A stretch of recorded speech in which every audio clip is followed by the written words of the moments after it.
This is Omar Ahmed for IFL TV, proudly sponsored by Everlast. We're a media day here in London for a big change of opponent actually for Richard Riakporhe. Was supposed to take on Tershi, which would have been a final eliminator for the WBA title, but he takes on Dion Juma, and it adds to the clash in terms of a British and fan perspective, Adam. So yeah, your thoughts on that? Yeah, very excited. Pushed hard for this fight.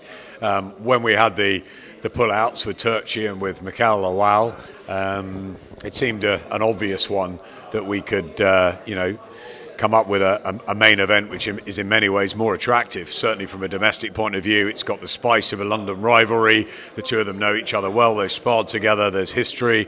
And also they're both unbeaten. Dion Juma's waited on the sidelines for a long time. He's had a lot of bad luck. He's had a lot of issues, injury, eye problems, and I think that he's been waiting for a moment like this, and he's probably had Richard Riakporhe at the back of his mind for a long time. Richard, of course, has with Angel Fernandez, and they're a new team, and they're knitting in, and we've seen some impressive performances from Richard recently, and I think he's got to just concentrate on continuing that, getting the momentum. He's very close now, I would have thought, to a world title shot, maybe sometime later in the year, and he can't let a late change of opponent slip up his plans or derail it or curtail the future. It's a difficult one, and I think it's a really risky fight. It's a bit of a banana skin for Richard, and I think Dion Juma is very underrated. I think at his best, he's a wonderful southpaw technician.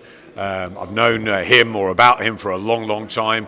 Heard some extremely good reports in behind the scenes, but he's got to go and do it under the lights when it matters. And Richard's the one that's got the momentum. He's the one that's got centre stage. He's got Boxer and Sky sort of behind him, but Dion Juma's got a real chance, the ghost, to come in and gate crash the party. It's a great main event with Dan Aziz chief support and a whole host of talent on the bill. I can't wait for March 26th and get back into the thick of things. Yeah, get your tickets at Wembley Arena or tune into Sky Sports. In terms of Sky Sports, obviously we had a blockbuster fight in Calm Brook, and then two fantastic normal Sky Sport main events fight within the same month. How important is it to give the customers them kind of fights? It's not always going to be Calm Brook, it's not always going to be Taylor Catterall, but to keep this momentum going throughout the year, Adam. Momentum is important, also variety is important, and I think what we're trying to do, and it's very early days still for Boxer and Sky, we're just a few months in. This is a long road. We've got to develop fighters. You've got to remember, back in the summer we were left with no fighters, so we had to start again. We had the deals with Top Rank and with Boxer. Top Rank provided immediate content with some of the biggest names in the world, and still do, the likes of your Inoues and your Crawfords and your Michaela Mayers and your Lomas. And what you've got now is you've got Boxer really up and running, because we've built a stable. I've helped John and Ben, John Wish and Ben and Baz and all the great team at Boxer, really get behind, the new era. They have experience in boxing, but not at this level and with our platform. So I think you've got to remember it is a long process. It's a long game. We're planning for the next 2 or 3 years, and bringing these likes of Caroline Dubois and the Azim brothers, and the Brad Rays and the Joe Pigfords and the sort of unheralded sort of names forward and through. It's going to take time. I think February is a surprise that we got such an incredibly sort of starry February. 2 massive nights on Sky Sports, one huge one on Sky Sports box office, some great stories and some controversy to come out of it. Lots of things, lots of talking points. The eyeballs were incredible. 1 million for Eubank, 900,000 for Taylor Catterall, over 500,000 for the box office buys. And I think February, as I've said to Ben, there's times where you really go and you get the business support and you get everybody behind us, and it's sunshine. And then there's times where you've just got to sort of not taper off. You've got to keep momentum. It's important. That's what we've got the Top Rank deal for. The fights keep coming in thick and fast from Top Rank, but also it's important that we go again with really good shows, solid shows, and I'm pushing Ben. I'm pushing Ben hard on. I did it on March 26th, again April the 2nd. I want to see really good fights. If they're not the biggest names, then we've got to have 50-50 or 55-45 fights. It's really important for the trade. So I think there's some developmental shows. I think there's I said to Ben, I said, it's been too long since we've had a tournament show. I said, that's part of our arsenal. Let's get one or two of them out. We've got a couple back-to-back in April and May. So really excited with the sort of development of the young stars, a chance for some really good fights, the tournament to come back while we wait and see where some of the balls drop, where the spinning plates out there with the likes of your Kell Brooks, your Amir Khans, your all of these fighters that Chris Eubank Jr., what's going to happen with him next? Obviously they've just fought, so they've got to go again in a few months. We wait for AJ. That's a difficult and an unusual sort of situation with Alexander Usyk back in his beloved Ukraine, helping out, and terrible situation there, which obviously is far more important than anything we're doing. So Alexander there, that puts the AJ rematch in jeopardy, or certainly it delays it. So what's Anthony going to do? So there's a lot of things out there to be worked out. And while that's happening, we've got to concentrate on delivering, as good a shows as we can for our customers, and make sure that, alongside the breadth of Sky Sports, in many ways, we're not hogging it. We hogged February on the Sky Sports channels. There is the Premier League, which is getting more and more exciting. There's the big game tonight that Richard told me he's not going to because it's too close to the fight, which is obviously Palace and Man City. There's Formula One season is about to return. Lots is happening. So, we pick our times wisely at Sky, and we want to make sure that for our boxing customers, for our trade fans, we continue to give great shows from Top Rank and great shows from Boxer, and there's going to be plenty coming up, and some big announcements too as well. Okay, we look forward to it. Adam, a lot of the cards that Sky have done so far since you started your deal with Boxer included co-promotions with Wasserman. Yeah. They announced their deal with Channel 5, so just get your reaction to that, please. Yeah, fantastic that they've got that deal. Obviously, we don't have a deal with Wasserman to as an exclusive promoter. That's Boxer. We have two deals with Boxer and Top Rank. Wasserman are a co-promotional deal, which they provide us with Chris Eubank. And, we go forward with Boxer and with Top Rank as our promotional partners. But, of course, working with Chris Eubank, we do work with Calais and Nisse and Wasserman and the great team that they have there. I'm delighted. I called Calais and Nisse straight up and I said, well done. They've got the Channel 5 deal. That's fantastic for their business. And, we'll look forward to working with them on Chris Eubank. And, while we do that, that's fantastic. Calais and Nisse, I've worked with for years. They're great guys. They've hopped around. They're very good promoters. They're great people to work with, and we'll continue to do that. But it's a good deal for them, I think, with Channel 5. But we make sure that we concentrate on Sky Business, and while we work with them on Chris Eubank and other fighters, then it's great. I really enjoy it.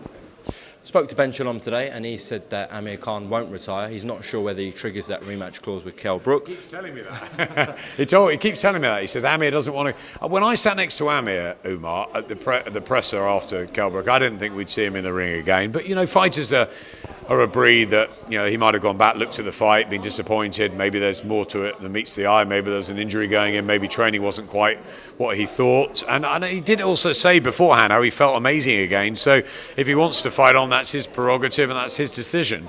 I'm quite surprised. I thought that after the nature of the fight with Kell Brook that he might decide to move on. But if he feels that there's more fire in the belly, then Amir Khan may carry on, and we'll see what happens. Very interesting to add him again to the mix. And Josh Taylor wants to move up to welterweight. There's Kell Brook. Can he make even 149 again? I don't know. Will he move up to fight Chris Eubank Jr.? Where does Conor Benn fit in? I know he's got a fight on DAZN coming up. There's lots happening.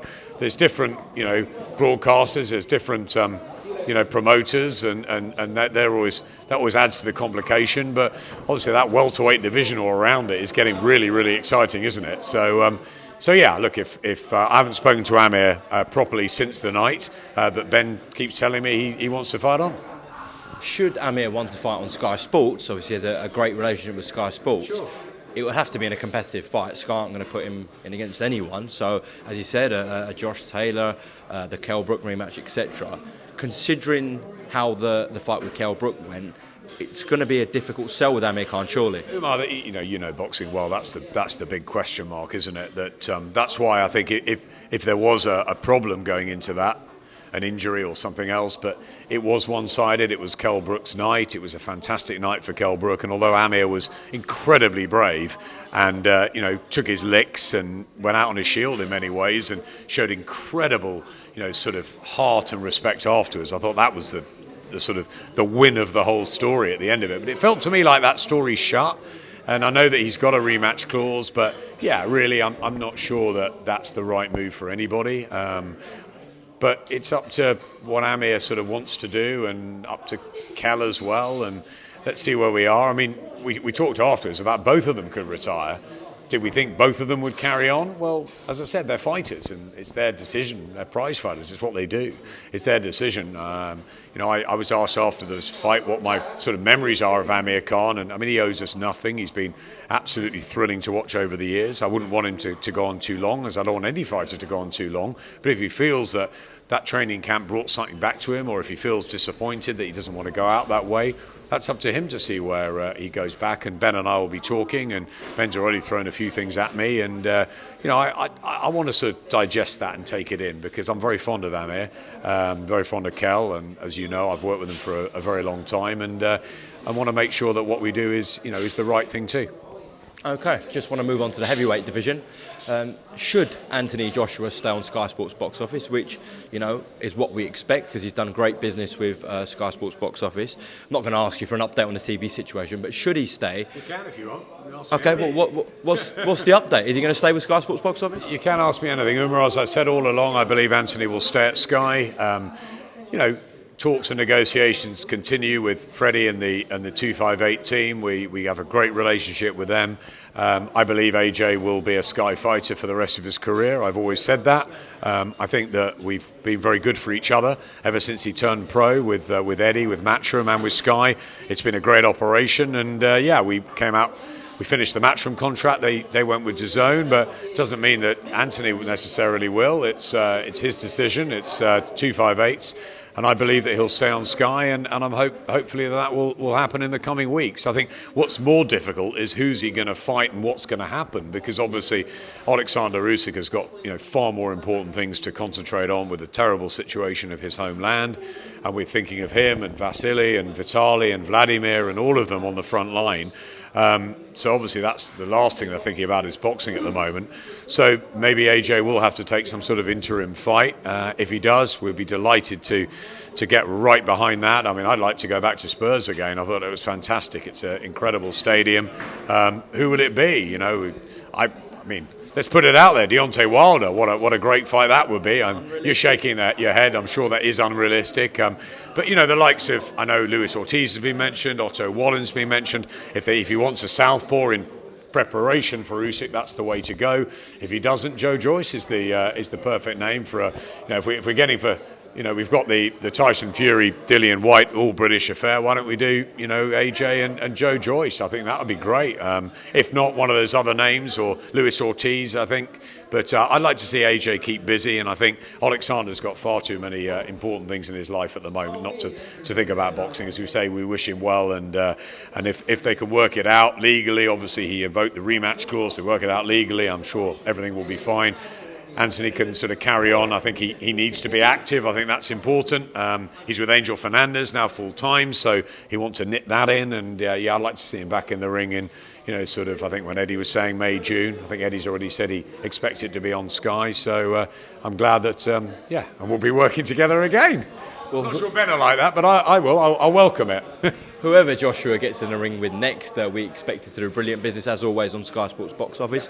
We know Fury-Whyte has done brilliant business in terms of ticket sales, 90,000. Frank's trying to get that to 100,000 if Wembley grant that. He also believes... Transport, isn't it? It's always that sort of late night getting home and stuff from Wembley. Ben and I went to the cup final with Liverpool, and it was quite tough getting out that day, and that wasn't even late at night. So I think, Wembley is a fantastastic venue, and it's the right venue for it, and I'm sure that whether there's 80, 90 or 100,000, it's going to be an amazing night. I was going to say, Frank believes it does 1.5 million pay-per-view buyers on BT Sport box office. Do you think that's realistic, unrealistic? I don't know. I'm not in the BT Sport box office business, so I'm not sure. Johnny Nelson wants... Johnny's running.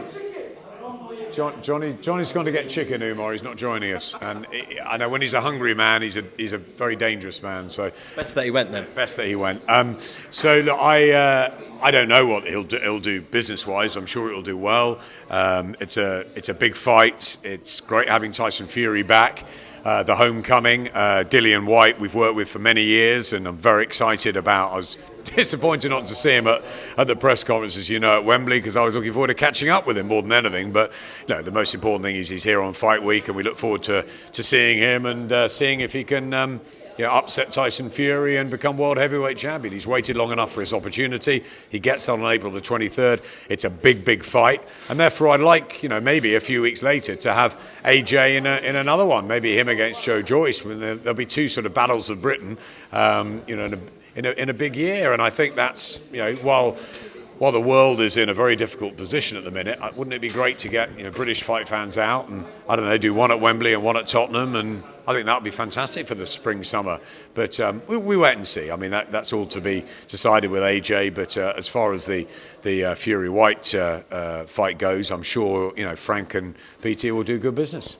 Okay, last question. Just get your reaction to a dramatic night in Nottingham on Saturday. Thankfully, Mick Conlan is okay. He got the all clear from the hospital, which is great news. But your thoughts on Leigh Wood's dramatic win? One of the great fights and nights. Absolutely brilliant. I mean, I can sit here with my Sky hat on going, I wish we'd had it on Sky. But look, we're fight fans, and we've worked with Leigh Wood. We've worked with Mick Conlan. And they're great guys. They put on an absolute humdinger. It was a fantastic fight. Conlan having him in trouble early, boxing towards a win. How Leigh Wood came back. Yeah, it had everything. And I'm really pleased for Leigh Wood. I hope that he gets his dream and goes and fights at the City Ground. Really pleased that Mick's okay. He'll come again. They're great fighters, and it was a fantastic night. Adam Smith, thank you very much for your time. We look forward to March 26th, get to Wembley Arena. If not, tune in on Sky Sports. Thank you very much. March 26th, it's going to be a fantastic night, Umar. We'll see you there. Thank you, Adam.